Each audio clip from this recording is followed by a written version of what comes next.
Have you ever stopped and wondered if your choices are really your own? I mean, you chose to watch this, you'll choose to have coffee later, you'll choose to text a friend. But what if all of those choices were already locked in? All right, let's dive into this huge philosophical puzzle. So, on one side of the ring, you've got determinism. This is the idea that the universe is basically one giant, intricate clockwork machine. Every single event, from a star-going supernova to you blinking your eyes, is just the unavoidable result of whatever happened right before it. And in the other corner, you have something we all feel deep in our gut, free will. That feeling that, we're the ones in the driver's seat of our own lives, standing in front of a bunch of open doors, totally free to pick our path. And for literally centuries, that has been the big question. It really feels like it has to be one or the other, right?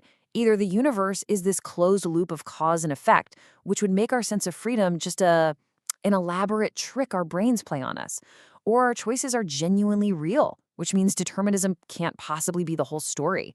It's a massive dilemma. So let's start by really digging into this ancient puzzle. Philosophers call it the freedom dilemma.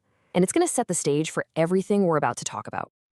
Yeah, the traditional view has a name, Incompatibilism, and it's pretty much what it sounds like. It argues that free will and determinism are like oil and water. They just don't mix. You can't have both. You've got to pick a side.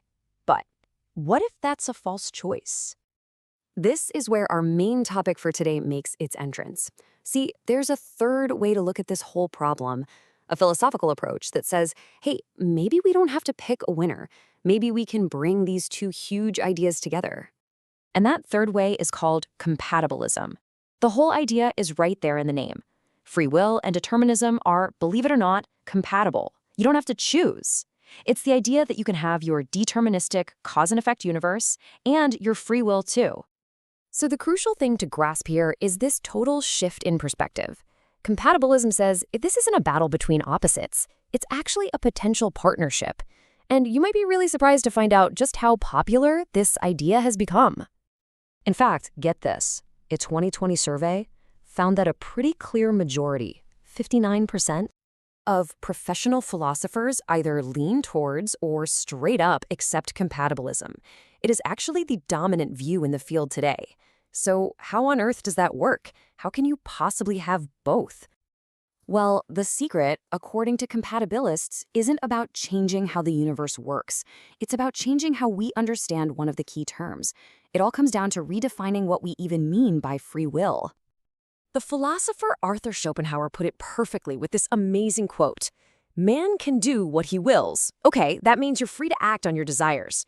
But he cannot will what he wills. And that's the kicker.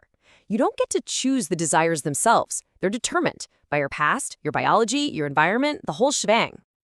And this leads us to the compatibilist definition of freedom. In this view, you are free as long as you're acting based on your own internal motivations, your own desires, and nobody is forcing you or holding you back. So if you want a cup of coffee and you go get one, you just acted freely. The fact that your desire for that coffee might have been determined by a long chain of events, that doesn't change the freedom of the action. See, freedom isn't about magically creating your desires out of nothing. It's about being able to act on them. The philosopher Kadri Vahivlin gives us a really helpful way to think about this. She says free will is a kind of disposition. It's a capacity or an ability you have, even if you don't always use it. And there's a great analogy that makes this super clear. Imagine a bilingual person who speaks both French and English. Right now, they choose to speak English. And that choice was probably determined by who they're talking to, right? But did they lose their ability to speak French? Their disposition? Of course not. That ability is still there. For compatibilists, free will is just like that. Even if your choice in that exact moment was determined, you still have the bundle of skills, the capacity to have chosen something else. That capacity is your freedom. Now, as you can probably guess, not everyone is buying this argument. This whole redefinition of freedom has attracted some, let's just say, some very sharp criticism over the years. The famous philosopher William James did not pull any punches.